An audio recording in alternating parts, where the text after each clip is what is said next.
Welcome to the Operate Intelligently podcast. I'm Brian McDonald, your host, and joining me today is Bob Bittner, otherwise known as Papa Dude, to talk a little bit about storytelling. Good afternoon, Brian. Good to be here with you today. It's just an absolutely gorgeous day here in North Carolina today. It sure is. The sun is shining. It's not as cold, so it's going to be hopefully a nice Halloween. So. Absolutely. Well, listen, I wanted to talk a little bit today. I have the opportunity to talk to a lot of people throughout the year at different conferences and so forth, and all of them are interested in telling a story that of the kind of things that they're doing and want to tell their story, but a lot of times they just go about it incorrectly. They want to talk about things like numbers of work orders and all kinds of different things that excite them, but don't necessarily excite those that listen to them. Yeah, and we were talking a little bit about how you make it relatable to an organization. Could you talk a little bit about your approach and strategy there? So I think one of the things that we always have to ground back to is what we are as an organization. Whether we're an educational organization, whether we're cities and towns and counties, or whether we're healthcare, whether we're in manufacturing, but relate to what the end output of that organization is all about. Because it's not about maintenance.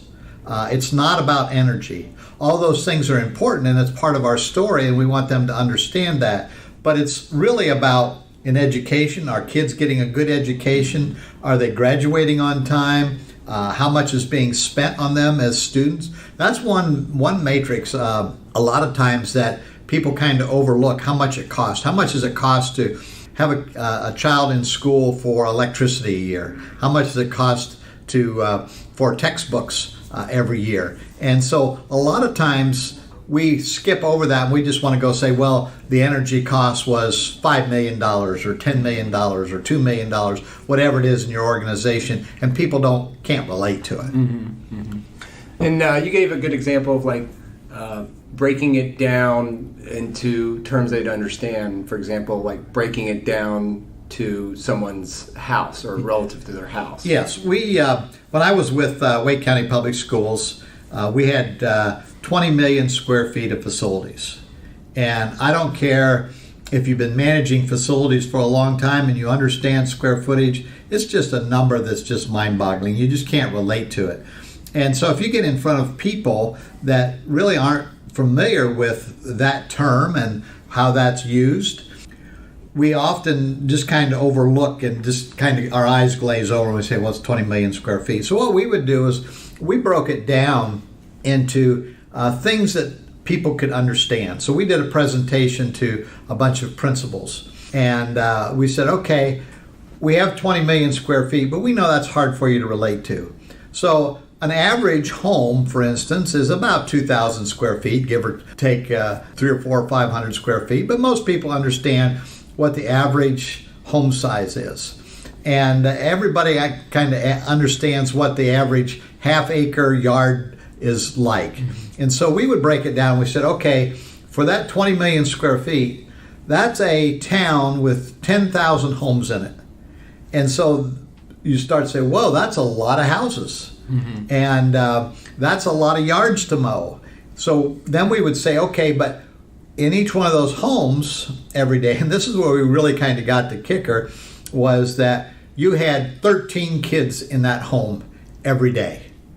And so you kind of emphasize that those 13 kids are in that house every day, all day long, with two adults. And people kind of say, I've got 2 kids and I know what they kind of mess they can make, and let alone 13 in there. And I can't just send them out to play in the street if I get tired of having them inside. So you kind of emphasize that a little bit.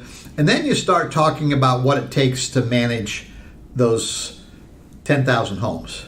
And you say, okay, well, we have one custodian that cleans 9 of those homes every night. And people say, wow. I have a hard enough time when I haven't been in the house all day long to clean it one day a week, let alone every day. And I'm only cleaning one house.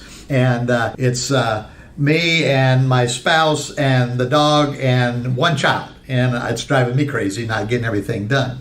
And then you talk about, how many maintenance technicians that they have and how many HVAC technicians. It takes one HVAC technician to every 1,350 homes.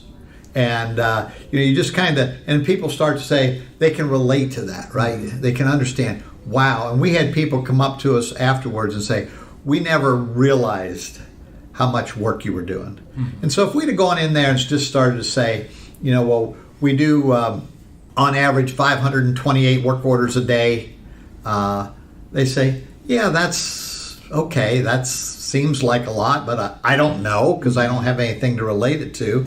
But when you start breaking it down to some other figures, we did the same thing with utility dollars. At the time, we were spending about $28 million in energy, in utilities.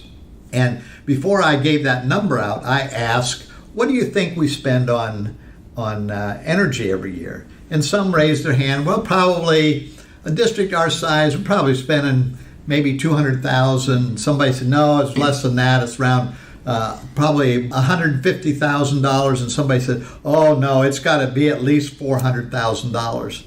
And when you say it's $28 million, they're kind of like, wow.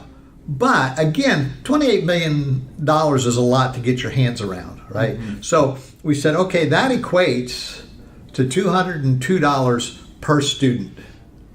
Every student that's sitting there is costing $202 for utilities in the school building. Mm-hmm.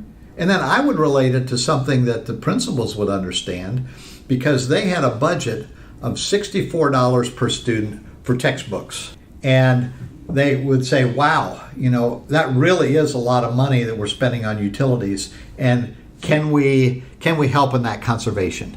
Can we reduce? Because if you can reduce utilities by 10% or $20 then per student, wow, if you could put that towards textbooks, that would be a huge increase in the amount of money I had to spend on textbooks. So it's just a matter of how you tell the story. Mm-hmm. Yeah, I would agree. I think it's a good analogy to use of a household, because we all know what it takes to maintain our household. We're living it all the time. If I had 13 kids, I don't know what I would do. I mean, I would be blessed to say the least, but I'd be a bit frustrated. But and I think also for energy, it's great, because then you're not looking at like this huge number that you have to figure out, like, okay, how do we reduce it by so many millions? Instead, if it's 202, okay, if we can lower that by $20 in this amount of time.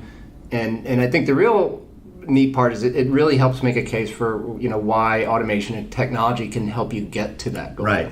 And a lot of times in the facility world, or even in utilities, we want to just go after some of the numbers that excite us.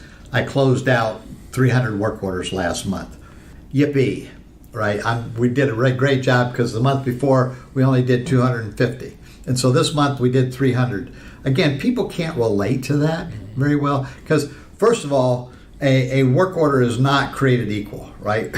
And I kind of like to illustrate this by saying, okay, if I'm going out and I'm going to run a race, I could say, well, I ran one race last month. And I might come up and say, well, I ran 5 races last month. Well, who's the better runner? What's more impressive? Well, if you're like our CEO that runs these races that he uses some of the smaller races just to train for, he runs a 100-mile or 200-mile race. And if he says, well, I ran a 200-mile race last month, and I want to come back and I say, well, I ran 5 races, but they were only 3 miles each. Then you start to understand. But when you put it into perspective, when you don't put just the extra data associated with it, it's not very impressive. And work order data particularly is hard. Energy data is kind of the same way. I would illustrate energy data by cost of square feet. And again, it's hard to imagine all of this. But I would talk to the custodians a lot of time, and we would go in and we would have most of our buildings have floor tile in them at some place. And the floor tiles are 12 inches by 12 inches. And I would say, imagine that, Mr. and Miss Custodian, that's a square foot. And On each tile, there's $1.47 is what that's costing us to operate this building. And if you could just save me, if you came in tonight and there was a penny on every floor tile, if there was 1 penny down, you may or may not bend over and pick it up. But if there were pennies on every floor tile in that whole building, it would be the cleanest building that there ever was at the end of that night, right? Because I'm out getting all these pennies, because they can visualize that, they can feel it. And so if you can bring it into a story that is relatable to them and that they can understand, then they can start to appreciate what it is you're asking them or what story it is you want to tell them. And particularly things like in our Parks and Recs organizations, how much is it costing us to have these parks open? How many kids are enjoying the parks? How many events are going on? I know in some of our towns, particularly in the parks organization, huge numbers of kids and families that are benefiting from nice soccer fields, nice athletic fields, nice athletic facilities. And when you start talking to them about how many people are enjoying that and what they're getting, what benefit they're getting out of it, how many dollars are we're applying as a town to have parks lit and safe and taken care of and mowed per person, then they start to appreciate it a little more. And they start to understand the story you want to tell them, as opposed to saying, well, the cost of our rec department for utilities is X number of dollars. Okay, when I don't have anything to relate it to, but if I relate it to numbers of people, numbers of participants, then you can start saying, maybe I could help reduce some of the costs. Maybe I could turn the lights out when I leave this, because I know that as a participant in this gym, it's costing $13 a year for the electricity in here, whatever the number would work out to be. But it's crafting your story so that people can relate to the data, and then you can help them understand we need to save money, we need to be more efficient, we need more dollars maybe, we need better equipment, we need to upgrade some things. That's when you go into the selling of the story that you want to sell. Are you looking for a way to get inspired about your work as a facility or operations professional? Join us at our annual Maintenance and Operations Conference, Dude University in Raleigh, North Carolina, May 5th through 8th, 2019. You'll be able to attend educational sessions about your day-to-day work, meet professionals from across the country that work in your and other industries, and enjoy food, friends, and fun in the Dude's hometown.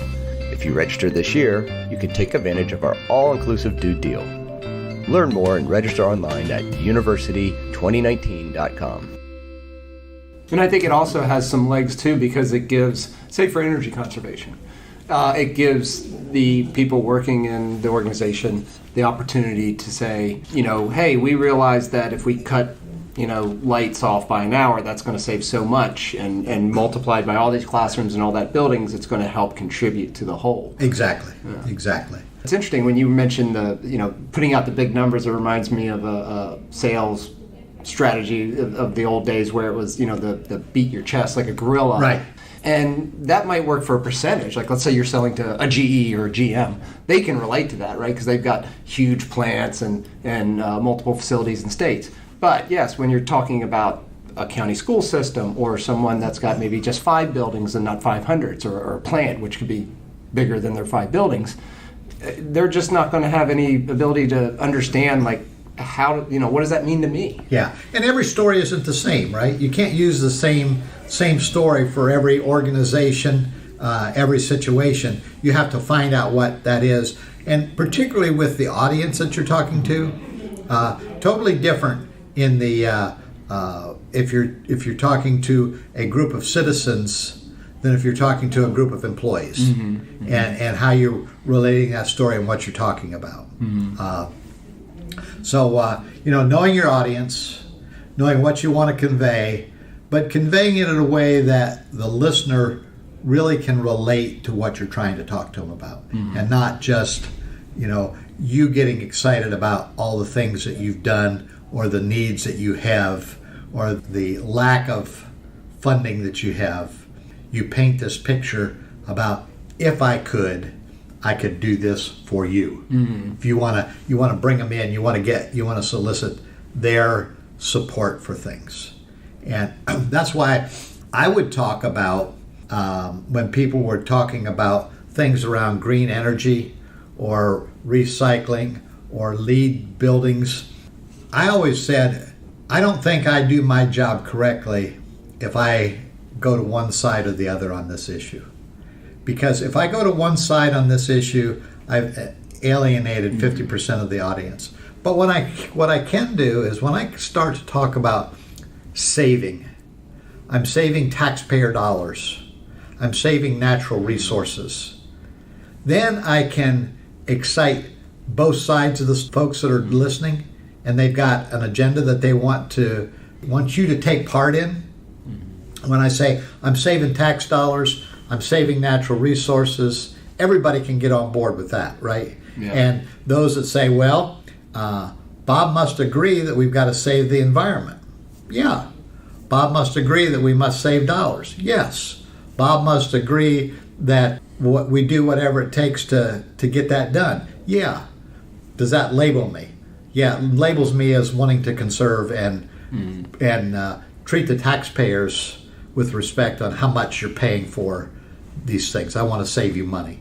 And so you accomplish a lot of other things within that, but not, first of all, not alienate, but then also accomplish some of the other things that you want to do along the way. So you have to be careful about the audience and what biases they might have as well, and how you want to engage everybody into the conversation, how you want to pull everybody into it and get them all either shaking their head yes in agreement, or that's really bad. We need to help out in this situation. We need some things to happen and to change. Does that make sense? Yeah, no, I agree. And I think I have a lot of empathy for our customers and those that work in the public sector, because I think they're challenged constantly with we want more, we don't want to raise taxes, we don't want to increase the costs, yet we want the best education for our kids, we want the safest streets, we want the fire department to be there as fast as possible during an emergency. And in order to do that, there's a lot of work that they have to do. There's a lot of investigation and trying different things. So I think relating it to them is vital, because it helps them really understand how they're going to do it.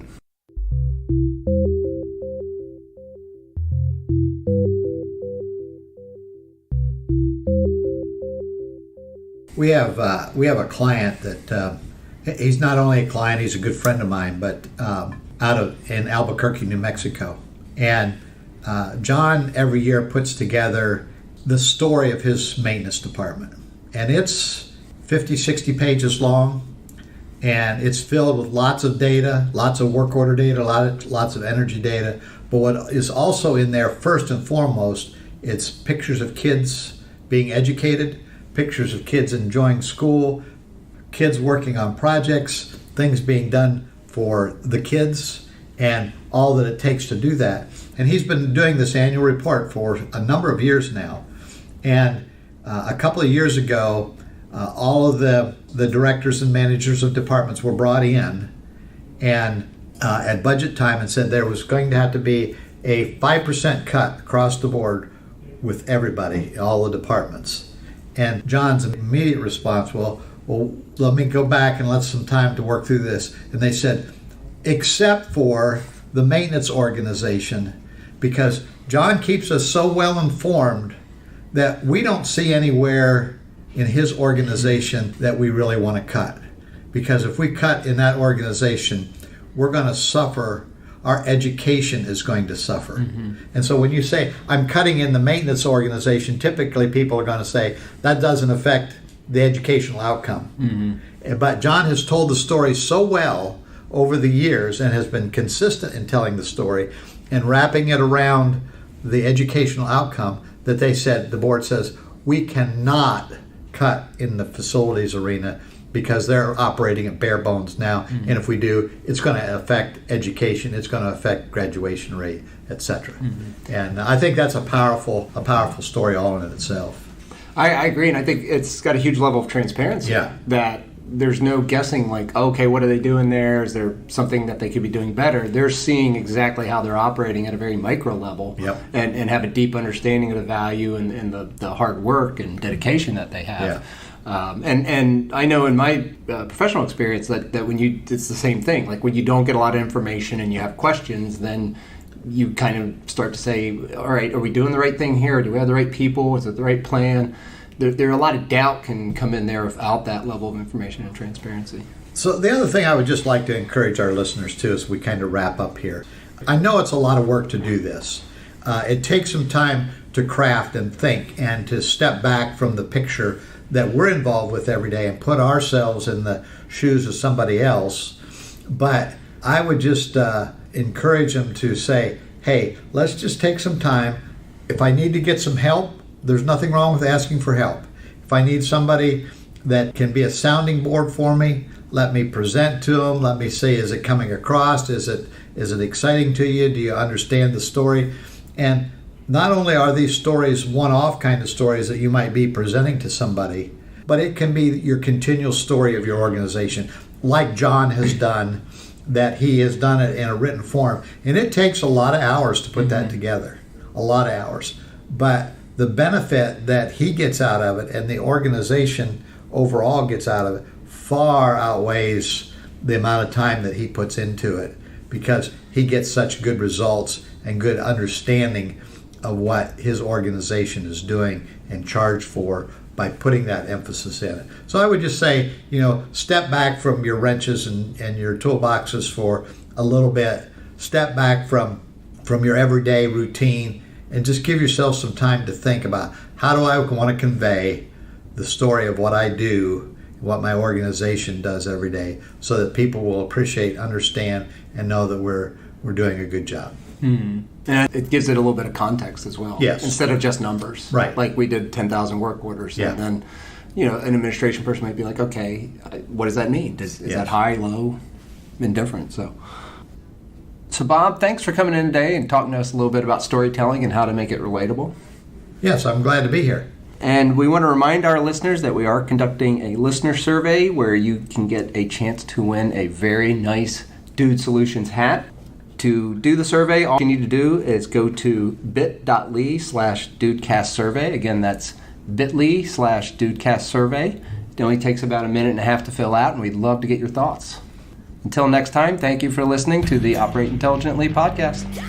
Thank you for listening to the Operate Intelligently podcast. Subscribe to us wherever you get your podcasts, leave us a review, and you can even email us at dspodcast@dudesolutions.com.